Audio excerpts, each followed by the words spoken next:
우리 교회는 7월 첫 주에 그리고 11월 셋째 주에 상반기 감사와 하반기 감사 예배를 드리게 됩니다. 모든 주일이 구원의 은혜에 감사하는 주일이지만 특별히 이렇게 1년에 두 차례 다시 한번 우리를 창조하시고 또 구원하시고 부르시고 이 땅을 살아가면서 의미 있는 사명자의 삶을 살아가게 하신 것을 한번 다시 상기하고 생각하는 복된 시간이 되기를 소망합니다.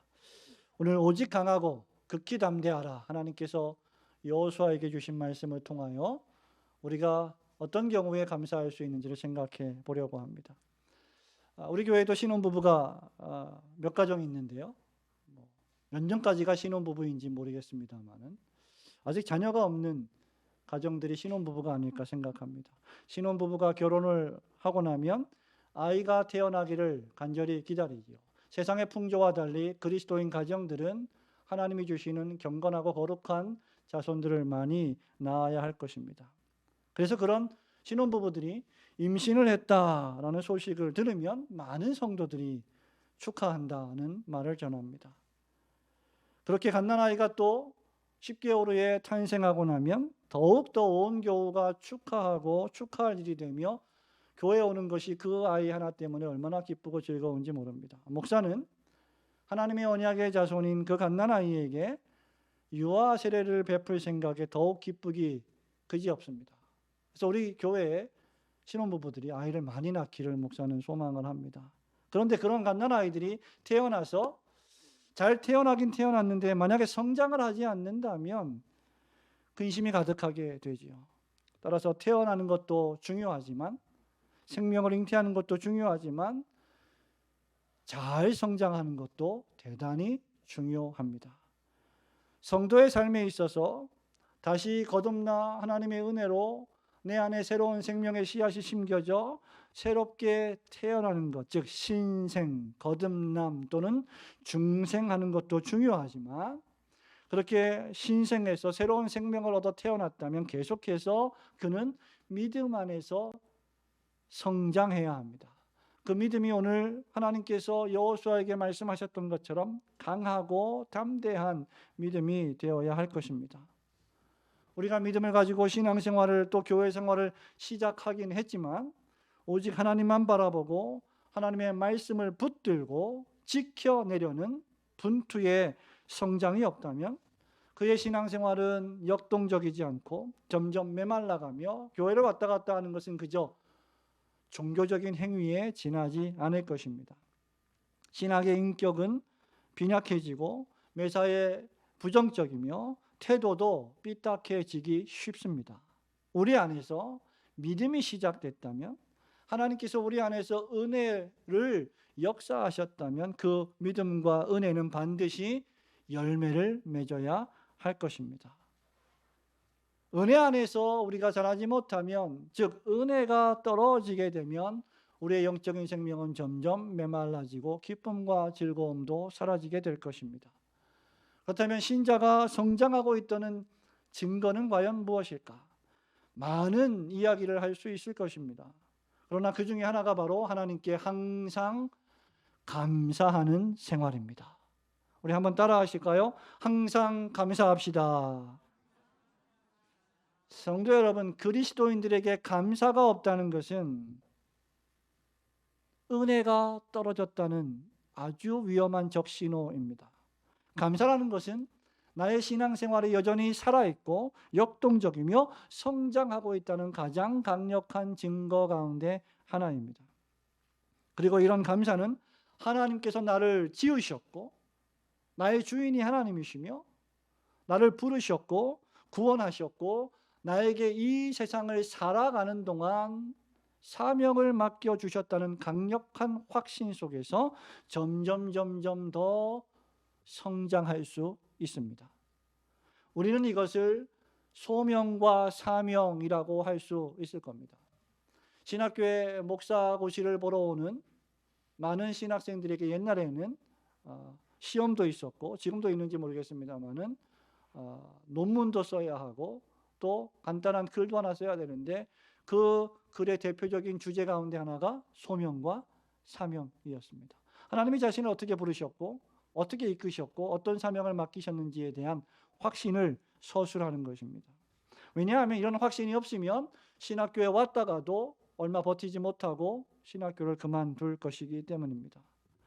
우리 그리스도인들에게도 역시 마찬가지로 하나님이 나를 부르셨다, 하나님이 나에게 무엇인가를 맡기셨다는 소명감과 사명감이 없다면, 또는 부족하다면, 또는 의식하지 않고 살고 있다면 우리의 신앙생활은 물에 물 탄 듯 술에 술 탄 듯 미지근해지고 삶의 의미도 찾기 힘들어질 것이며 주님의 일에 헌신하는 것도 대단히 힘들게 느껴질 것입니다.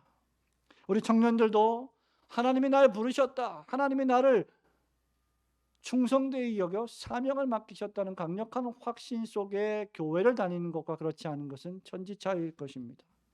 오늘 우리는 하반기 감사 예배를 드립니다.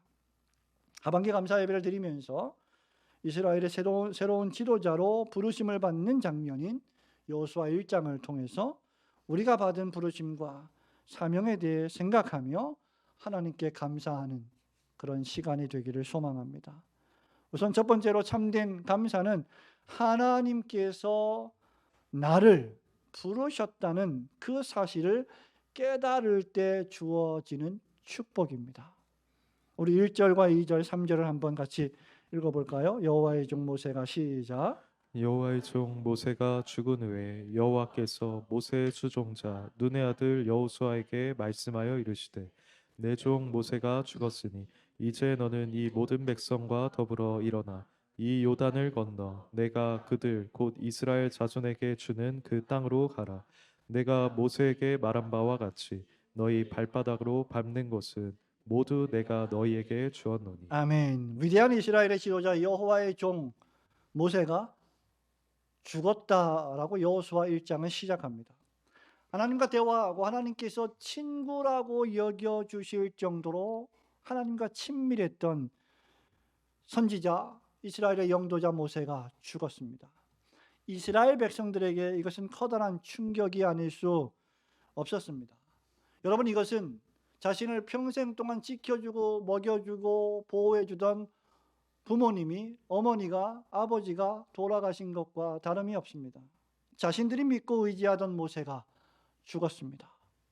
이 일이 얼마나 큰 일이고 슬픈 일이었으면 신명기 34장 8절에 따르면 이스라엘 백성들이 모세를 위하여 30일 동안 애곡할 정도였습니다. 그리고 그 다음 10절에 따르면 이후에는 모세와 같은 선지자가 이스라엘에 일어나지 못하였다라고까지 기록하고 있습니다. 온 세상에 모세와 같은 선지자는 없었던 것입니다. 그런데 그런 모세가 죽었습니다. 더 이상 목소리가 들리지 않고 더 이상 그 얼굴이 보이지 않습니다. 그런데 하나님께서는 오늘 본문 1절에서 모세의 수종자 눈의 아들 여호수아로 하여금 이스라엘을 약속의 땅으로 이끌어가라고 명령하고 계십니다. 30일 동안 애국하며 눈이 퉁퉁 부은 이스라엘 백성들, 더 이상 슬픔에 빠져 있지 말고 저들을 이끌고 내가 약속한 땅으로 들어가라는 사명을 맡기십니다. 이때까지 여호수아는 모세의 수종자였습니다. 여러분, 수종자라는 것은, 모세의 수종자라는 것이 무엇입니까? 모세의 곁에서 모세가 원하는 모든 것을 그대로 순종하며 모세를 돕던 모세의 종이었습니다. 모세가 하나님의 종이었다면 여호수아는 모세의 종이었습니다. 여호와 하나님께서 모세에게 말씀하시고 모세는 그것을 여호수아에게 말하고 여호수아는 그것을 이스라엘 백성들에게 전달하며 일사불란하게 가나안을 향하여 진격하던 것이 바로 하나님이 이스라엘에게 주신 질서였습니다. 그러니 사람들은 그럼에도 불구하고 이런 관계의 질서를 볼 때 모세를 여호수아보다 훨씬 강한 사람, 또는 여호수아는 모세보다 약한 사람, 못한 사람이라고 생각하기도 쉽습니다. 그런데 이제 하나님은 여호수아에게 모세가 하던 일을 맡기십니다. 모세가 죽었으니 이제 할 사람이 없으니 여호수아에게 맡기는 것이 아니라 이제 여호수아의 때가 도래한 것입니다. 여호수아는 그래서 모세보다 못한 사람도 아니고 이제 더 이상 모세의 수종자도 아닙니다. 여호수아는 이제 이스라엘의 영도자, 이스라엘의 지도자가 되었습니다. 이 모든 일은 하나님이 하신 것입니다. 그러므로 사명자는 오직 자신에게 집중하는 사람이 아니라 자기 자신을 부르신 하나님께 집중하는 사람이어야 합니다. 크고 작은 사명은 존재하지 않습니다. 우리의 부모님들이 자녀들을 위해 기도할 때 나중에 그리스도를 위하여, 교회를 위하여 큰 일을 하게 해주세요, 큰 사명자가 되게 해주세요, 그렇게 기도하는 것은 당연한 일이지만 하나님이 보실 때 큰 사명, 작은 사명은 없습니다. 하나님이 주신 사명만 있을 뿐입니다. 그리고 하나님의 손에 붙들렸다면 누구라도 그것은 큰 사람이며 큰 사명입니다. 내 사명은 작고 보잘것없고 나는 아무것도 아니고 다른 사람의 사명은 큰 것이 아닙니다. 하나님께서 우리를 부르셨다면, 하나님이 여러분을 부르셨다면 이 자리에 앉아있는 여러분 모두가 다 큰 사람들이고 큰 사명을 받은 성도들인 것입니다.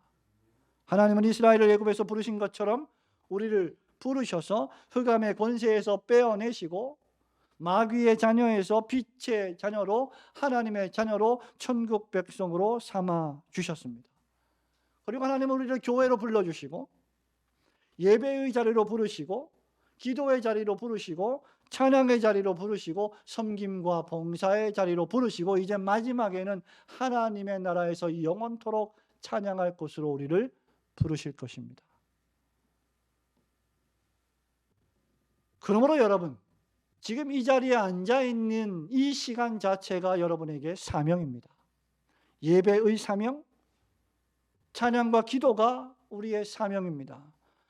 하나님의 나라와 주님을 향한 섬김과 봉사, 교회 안에서의 봉사, 이 모든 것들이 우리의 사명입니다. 그리고 우리는 이것을 혼자 하지 않습니다. 우리는 그저 나 혼자 교회 다니고 나 혼자 예배드리고 나 혼자 기도하고 끝날 사람들이 아닙니다. 우리는 함께 예배하고 함께 기도하고 함께 교회를 섬기며 함께 하나님의 나라의 권속들이 될 사람들입니다. 모세가 그랬던 것처럼, 여호수아가 그렇게 해야 하는 것처럼 하나님의 백성들과 함께 하나님의 약속하신 가나안 땅으로, 천국으로 함께 걸어가야 할 사람들입니다. 그렇게 참된 감사는 상황과 조건을 보는 것이 아니라 위에서 부르신, 나를 부르신 그 하나님의 부르심을 생각할 때 참된 감사가 일어나는 것입니다. 여러분이 살아가고 있는 이 땅에서의 삶의 조건과 상황만 바라보면 때때로 우리는 우울합니다, 슬픕니다, 낙심이 됩니다, 불평이 나옵니다. 그러나 하나님을 바라보면, 그 모든 것을 완전하게 통치하시는 하나님을 바라보면 감사가 나오지 않을 수 없습니다. 조건과 상황만을 바라보며 불평하는 것은 그러므로 바른 신앙의 자세가 아닙니다. 바른 신앙의 태도는 악조건과 역경 속에서도 하나님의 부르심을 굳게 믿고 이 상황과 조건을 나에게 주신 사명으로 여기면서 그 부르신 하나님께 매 순간마다 충성하는 것입니다. 하나님께 항상 감사했던 바울을 여러분 기억해 보시기 바랍니다. 빌립보서 3장 14절에서 바울은 이렇게 자신의 신앙의 각오를 다집니다. 표대를 향하여 그리스도 예수 안에서 하나님이 위에서 부르신 부름의 상을 위하여 달려가노라. 달려가노라. 부름의 상을 위하여 달려가노라. 하나님께서 여러분을 부르셨습니다. 여러분을 각자를 신자로 부르시고 예배자로 부르시고 봉사자로 부르셨습니다. 하나님이 여러분을 부르셨다면, 여러분이 여러분 스스로 이 자리에 앉아 있는 것 같지만 하나님이 인도하셔서 여기 지금 앉아 있다면 여러분 모두가 다 하나님으로부터 큰 사명을 받은 것입니다. 그리고 하나님께서 여러분을 통하여 그것을 이루어 가실 것입니다. 여러분이 할 일은 감사함으로 그 부르신 부름의 상을 위하여 바울처럼 달려가는 것 뿐입니다. 하나님이 여러분을 부르셨고 구원하셨고 충성되이 여겨 사명까지 맡겨주셨음을 굳게 믿고 항상 감사하시는 성도들이 되시기를 주님의 이름으로 축원합니다. 두 번째로 참된 감사는 그렇기 때문에 다른 사람과 자신을 비교하지 않고 하나님이 주신 사명을 생각하며 항상 강하고 담대한 믿음을 가질 때 비로소 주어지는 것입니다. 5절과 6절 말씀을 우리 함께 읽겠습니다. 내 평생의 너를 시작. 내 평생에 너를 능히 대적할 자가 없으리니 내가 모세와 함께 있었던 것 같이 너와 함께 있을 것임이니라. 내가 너를 떠나지 아니하며 버리지 아니하리니 강하고 담대하라. 너는 내가 그들의 조상에게 맹세하여 그들에게 주리라 한 땅을 이 백성에게 차지하게 하리라. 아멘. 여호와 하나님은 평생에 여호수아를 대적할 자가 없을 것이라 하셨습니다. 그리고 내가 모세와 함께 했던 것처럼 여호수아 너와도 함께 할 것이다 약속하셨습니다. 여러분, 모세가 위대한 선지자였기는 했지만 정작 가나안 땅에 들어간 사람은 여호수아였습니다. 그러므로 여호수아는 결코 작은 자가 아닙니다. 더 이상 모세의 종이 아니었습니다. 인간적으로 생각하면 여호수아 스스로도 모세의 수종자로 살면서 과연 내가 이렇게 위대하신 선지자 모세의 발 뒤꿈치를 따라갈 수나 있을까라고 생각했을지도 모릅니다. 나라면 정말 이 어려운 순간들을 헤쳐나가지 못하고 좌절했을지도 모른다. 그 반대로 생각할 수도 있겠지만 아마 이렇게 생각했을 것입니다. 우리들 역시 여호수아를 생각할 때 모세의 제자 정도로 생각할지도 모릅니다. 그러나 여호수아는 작은 자가 아니었습니다. 왜냐하면 그에게 약속을 주신 하나님이 작은 분이 아니시기 때문입니다. 또한 그가 받은 사명 역시 그래서 작지 않았기 때문입니다. 여호수아는 자기 자신을 모세와 비교한 적이 한 번도 없습니다. 여호수아는 오직 여호와 하나님과 그 하나님의 약속의 말씀만을 집중했습니다. 자기 자신을 놓고 모세와 함께 비교한 적이 단 한 번도 없습니다. 여러분도 다른 사람들과 여러분을 비교하지 마십시오. 나는 보잘것이 없고 나는 하찮고 나는 정말 다른 분들이 하는 일에 비해서 정말 아무것도 아니구나라고 생각해서는 안 됩니다. 도리어 또 그 반대로 교만하게 다른 사람들을 업신여기거나 정죄해서도 안 됩니다. 여러분, 비교하는 것은 사단, 마귀가 하는 짓입니다. 내가 지금 이 가정이 아니라 좀 더 다른 가정에 태어났더라면 내 부모님이 재벌은 아니더라도 좀 엄청나게 돈이 많은 사람이었다면 내 삶이 좀 달라지지 않았을까? 내가 좀 더 잘 살았을 텐데. 여러분, 이런 식의 비교는 열등감을 낳고 패배감을 조성합니다. 여호와 하나님께서는 여호수아에게 모세와 비교하라 말씀하신 적이 없습니다. 모세는 이러했는데 너는 왜 이렇게 하느냐라고 말씀하신 적도 없습니다. 단지 하나님은 내가 모세와 함께 했던 것처럼 여호수아 너와도 함께 할 것이다 약속하셨습니다. 똑같이 해주겠다 말씀하셨습니다. 나아가 여호수아를 떠나지도 않을 것이고 버리지도 않을 것이라고 약속해 주셨습니다. 성도 여러분, 우리가 신앙생활을 할 때, 사명을 감당할 때 중요한 것은 사람이 아니라 하나님이십니다. 중요한 것은 여러분의 환경과 상황이 아니라 하나님이 여러분에게 맡기신 사명입니다. 하나님이 부르셨다면 그래서 작은 사람도 없고 작은 사명도 전혀 없는 것입니다. 중요한 것은 누가 여러분을 붙잡고 있느냐입니다. 여러분 평생에 여러분 자신이, 여러분 자아가, 여러분의 본성이 여러분을 잡고 있다면 여러분의 죄악된 본성은 스멀스멀 여러분을 장악하게 될 것입니다. 그리고 하나님께 여러분을 산제사로 드리지 못하게 만들 것입니다. 내가 나를 붙잡고 있으면 나는 죄인이 됩니다. 내가 나를 붙잡고 있으면 나는 한없이 약하고 작은 사람이 됩니다. 그러나 하나님이 나를 붙잡고 계시면, 하나님이 나를 부르셨고 나를 붙잡고 나와 함께 하시고 절대 버리지 아니하신다면 나는 큰 사람이요 강한 사람이 될 것입니다. 여러분, 모든 사람이 죄인입니다. 바울의 로마서 3장 10절을 인용하지 않더라도 의인은 없나니 하나도 없습니다. 모든 사람이 다 약점이 있고 허물이 있습니다.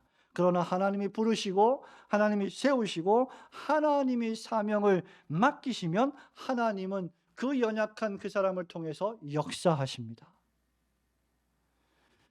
우리가 할 일은 그러므로 우리의 연약이나 우리의 체면이나 우리의 부족함이 아니라 우리를 부르신 하나님을 바라보고 그 하나님을 향하여 충성스럽게 맡겨주신 사명을 감당하는 것뿐입니다. 그래서 우리는 신앙생활을 할 때 하나님이 나에게 맡겨주신 사명을 자꾸 생각해야 합니다.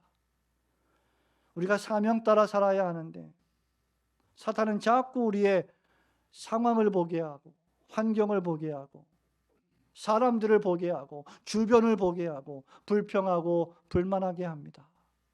이 사람 때문에 저 사람 때문에 자꾸 남 탓을 하게 됩니다. 또는 내가 원래 힘이 없고 나는 원래 이런 사람이다. 가장 무서운 말이 이런 거예요. 내가 원래 이런 사람이야. 여러분, 신앙생활을 잘 하다가도 이런 사단의 유혹에 빠지면 우리는 또 쓰러지고 또 무너집니다. 그러나 하나님의 사람들은 이 한 가지 사실을 명심하고 기억해야 합니다. 하나님이 우리를 부르셨고 하나님이 우리에게 사명을 맡기셨다는 사실 말입니다. 우리가 어떤 사람인지, 여러분이 어떤 경력을 가졌든지, 여러분에게 무슨 재능이 있는지, 그것보다 훨씬 중요한 것은 여러분을 부르신 분이 하나님이시라는 사실입니다. 그러므로 여호수아가 할 일은 6절에 있는 말씀처럼 오직 강하고 극히 담대한 믿음을 갖는 것입니다. 7절 상반절에도 오직 강하고 극히 담대하라고 했습니다. 여러분, 강하고 담대하라는 말은 무슨 말입니까? 그만큼 여호수아가 상대해야 할 적군이 만만치 않다는 것이죠. 우리의 신앙의 싸움이 쉽거나 만만치 않다는 것을 말합니다. 우리의 신앙생활의 영적 전투가 죄와의 싸움이 만만한 것이라면, 세상이 우리에게 만만한 것이라면 여호수아야 그냥 좀 잘해봐, 조금만 노력하면 다 잘 될 거야, 이렇게 말씀하셨겠죠.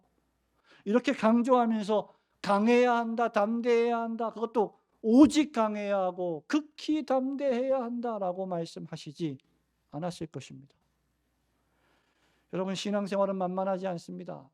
하나님 나라를 섬기는 건 만만하지 않습니다. 교회의 회원이 되어 교회를 섬기는 일이 만만한 일이 아닙니다. 우리가 감당해야 될 사명이 결코 가볍거나 쉬운 일은 아닙니다. 그렇기에 우리가 자꾸 상황이나 환경을 보면 약해지고 두려움에 빠집니다. 열정탐꾼처럼 저들은 안악자손들은 거대한 거인 같고 우리는 그들의 보기에 메뚜기와 같이 약해 보일 뿐입니다. 두려움에 빠져 믿음이 약해지면, 그래서 강하고 담대한 마음을 못 가지면 결코 감사가 나오기 어렵습니다. 여러분, 헌금 생활도 마찬가지 아닙니까? 믿음이 약해지고 생활을 어떻게 할까? 내가 이 헌금을 드리면 나는 어떻게 살아갈까라는 두려움에 빠지면 감사하는 마음으로 풍성하게 예물을 드릴 수 없습니다. 그러나 우리를 부르시는 이 분이 하나님이시며 우리의 생사와 복을 주장하시는 분이 하나님이시고 우리의 일용할 양식을 매일마다 풍성하게 부어주시는 분이 하나님이시며 그 일을 통해 사명을 맡기시는 분이 하나님이십니다라면 우리는 기쁘게 감사하게 예배하며 하나님을 섬길 수 있을 것입니다. 그러므로 여러분, 다른 사람과 비교하거나 여러분 체면을 생각하거나 그런 신앙이 아니라 오직 강하고 담대한 마음으로 맡기신 예배와 기도와 섬김의 삶을 풍성히 매일마다 살아가시는 성도들이 되시기를 주님의 이름으로 축원합니다. 마지막으로 참된 감사는 여호와 하나님의 율법책을 입에서 떼지 않고 항상 읽고 묵상하고 그대로 지켜 행하려고 할 때 주어지는 축복입니다. 7절과 8절 말씀 볼까요? 이 율법책 오직 강하고 극히 담대하여 시작. 오직 강하고 극히 담대하여 나의 종 모세가 내게 명령한 그 율법을 다 지켜 행하고 우로나 좌로나 치우치지 말라. 그리하면 어디로 가든지 형통하리니 이 율법책을 내 입에서 떠나지 말게 하며 주야로 그것을 묵상하여 그 안에 기록된 대로 다 지켜 행하라. 그리하면 내 길이 평탄하게 될 것이며 내가 형통하리라. 아멘. 여호와 하나님은 모세에게 약속하신 땅에 들어가라고 여호수아에게 명령합니다. 그리고 3절에서 네가 발바닥으로 밟는 모든 곳을 다 여호수아 너와 이스라엘 백성에게 주겠다는 놀라운 축복을 주셨습니다. 이 일을 수행할 때 그 누구도 여호수아 평생에 여호수아를 대적할 자가 없게 하겠다라고 약속하셨습니다. 여러분, 인간적인 표현으로 하자면 네 앞길에 거침이 없게 하시겠다. 네 앞길에 양탄자를 깔아 주시겠다. 매 순간마다 성공과 승리를 주시겠다. 승승장구하게 역사하시겠다는 말씀입니다. 물론 그 인생의 여정에는 어려움도 있을 것이고 전투도 있을 것입니다. 그러나 결국 승리하게 하실 것이라 약속하셨습니다. 여호수아 이 축복을 받기 위해서 해야 할 일은 두 가지입니다. 이미 두 번째 말씀드린 대로 마음을 강하고 담대히 하여 하나님이 하신 약속의 말씀을 굳게 믿는 것입니다. 그리고 두 번째 다른 하나는 바로 7절과 8절에서 말한 모세를 통해 주신 율법을 다 지켜 행하는 것입니다. 8절에도 이 율법책을 내 입에서 떠나지 말게 하고 주야로 묵상하고 다 지켜 행하라고 명령하셨습니다. 그리하면 여호수아 너의 길이 평탄하고 형통하게 될 것이라고 하셨습니다. 성도 여러분, 여러분은 여러분의 삶이 형통하길 원하시지요? 평안하길 원하시지요? 여기 그 비결이 있습니다. 여호와의 율법책을 입에서 떼지 않는 것 말이죠.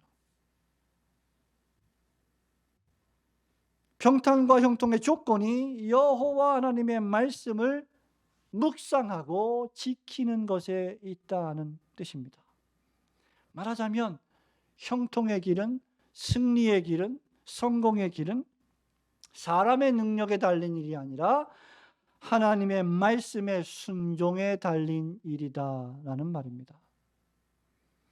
하나님은 여러분, 제가 작지 않은 교수 생활과 또 목회 생활을 통해서 볼 때 하나님은 어떤 분을 쓰시느냐,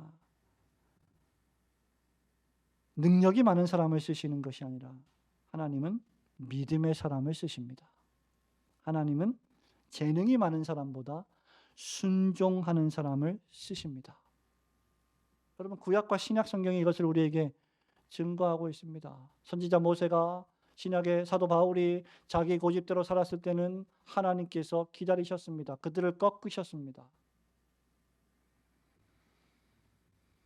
모세를 보십시오, 여러분. 모세가 하나님을 온전히 순종하는 법을 배울 때까지, 자기 혈기가 아니라 온전히 하나님의 뜻에 자신을 복종하게 할 때까지, 그 법을 배울 때까지 40년을 미디안 광야에서 헤매이게 하셨습니다.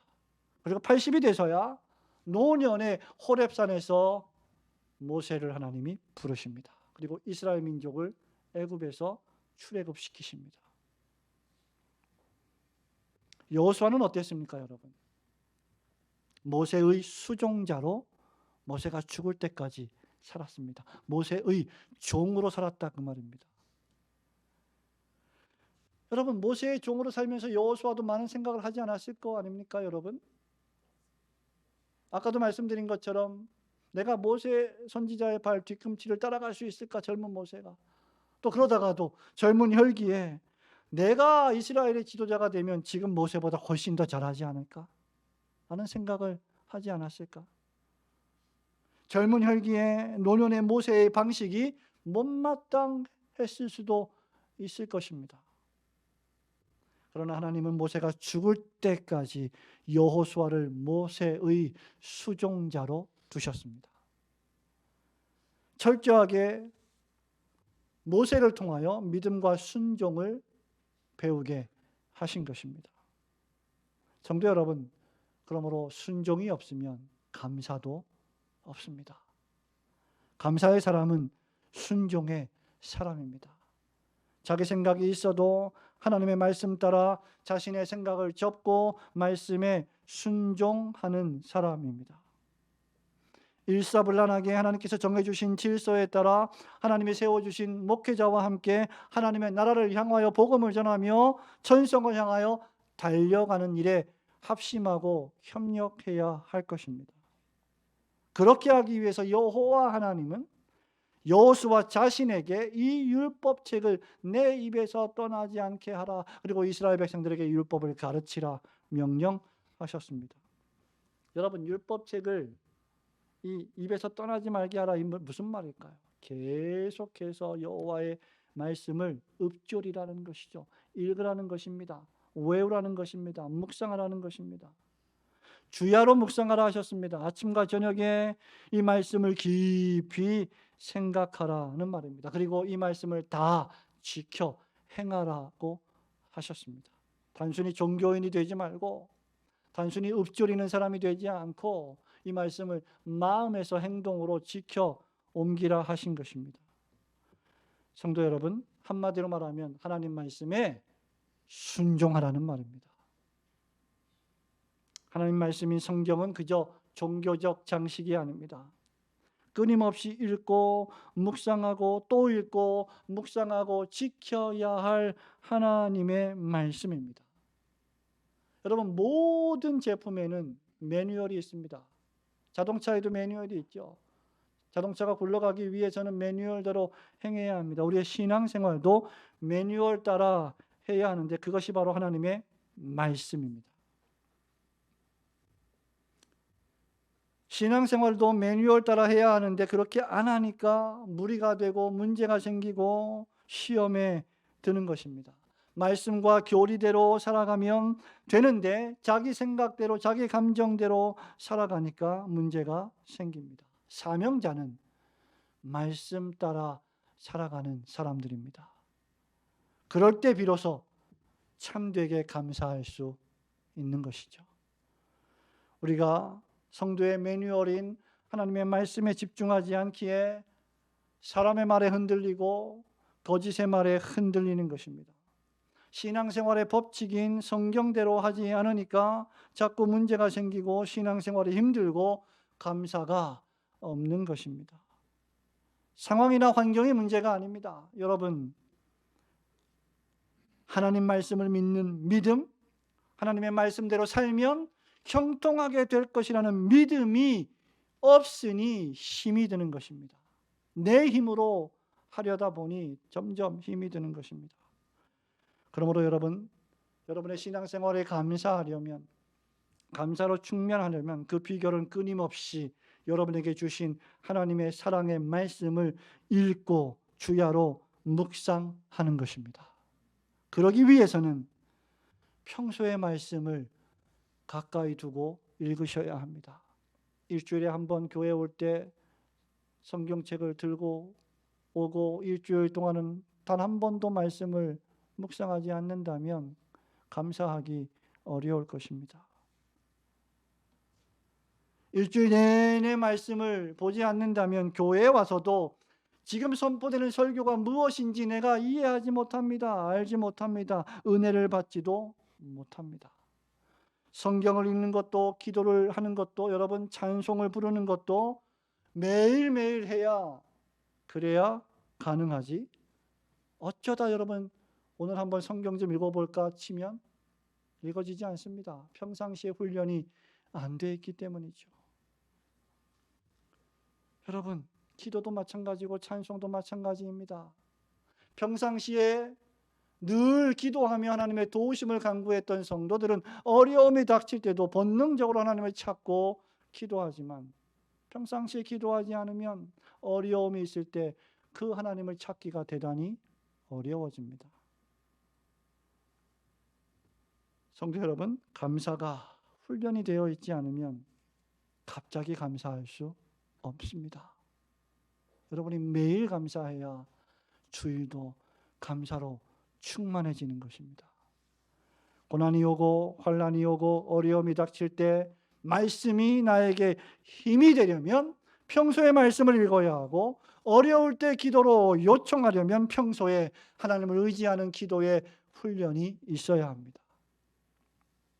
어려울 때 더욱 감사하려면 평소에 더욱 감사하는 생활을 하셔야 합니다.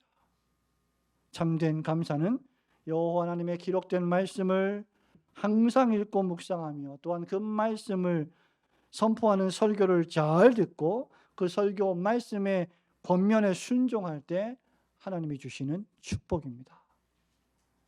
기록된 여호와 하나님의 말씀을 부지런히 읽으며 선포된 하나님의 말씀 설교를 잘 듣고 그 말씀대로 순종하며 감사에 감사가 넘치는 감사의 인생들이 되시기를 주님의 이름으로 축원합니다. 성도 여러분, 말씀을 맺습니다. 감사의 비결이 무엇일까? 여러분, 하나님께서 여러분에게 사업을 통해서 큰 물질을 주시면 여러분 감사하시겠습니까? 감사 안 하시겠어요? 감사하지요.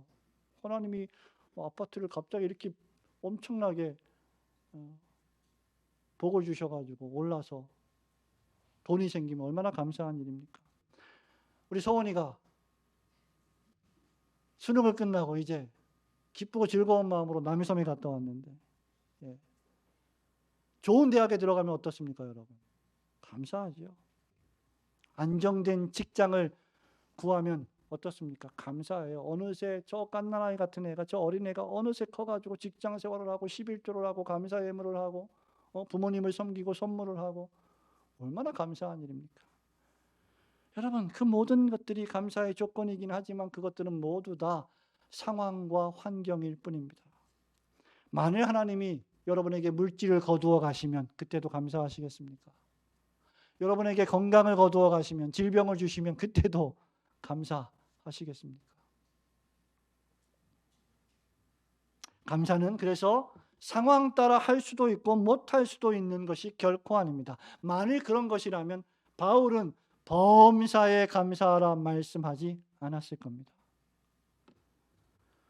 또한 빌립보서 4장 12절 말씀처럼 내가 비천에 처할 줄도 알고 풍부에 처할 줄도 안다. 내가 그래서 배고픔과 궁핍에도 처할 줄 알았다라며 감사하지 못했을 것입니다. 나에게 잘해주시면 감사하고 나에게 잘 안 해주시면 불평이 나오는 게 인간의 마음이 아닙니까? 그러므로 참된 감사는 하나님께서 여러분의 인생을 붙들고 인도해 가신다는 전능하신 하나님의 절대하신 주권을 믿는 데서 나옵니다. 하나님께서 모든 것을 합력하여 선으로 이끌어 주심을 믿기에 우리는 감사할 수 있는 것입니다. 그 모든 것을 가르쳐 주는 것이 바로 기록된 성경의 말씀입니다.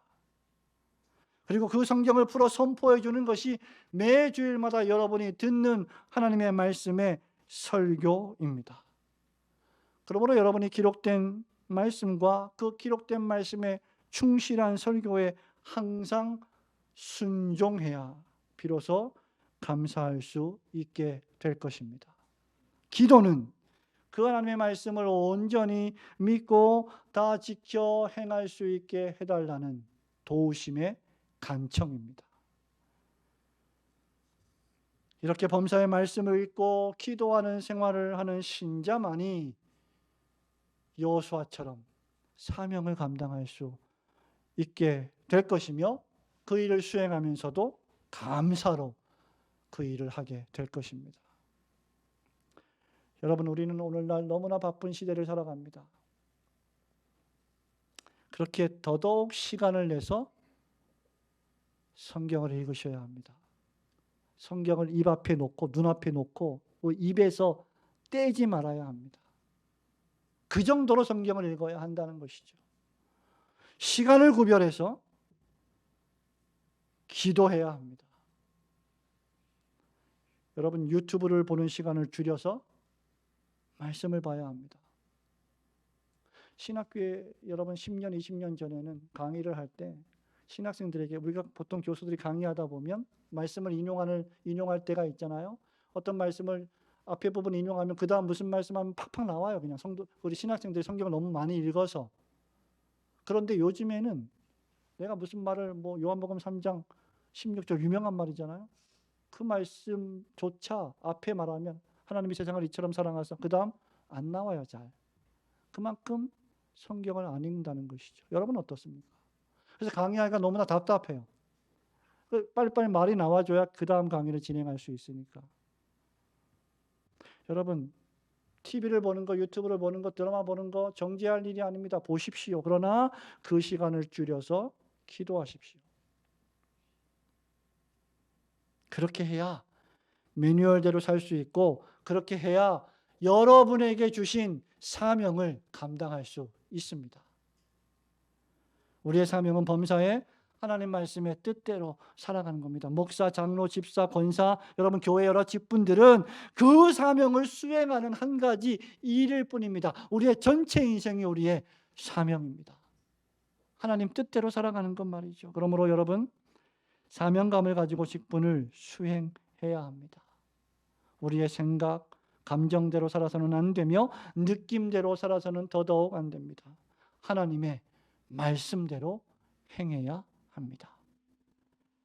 여러분 할 수만 있으면 항상 성경을 읽으시고 자주 기도하며 매사에 무슨 일을 만나도 여호수아처럼 오직 강하고 극히 담대한 마음으로 맡기신 사명 충성스럽게 감당하시기를 주님의 이름으로 축원합니다.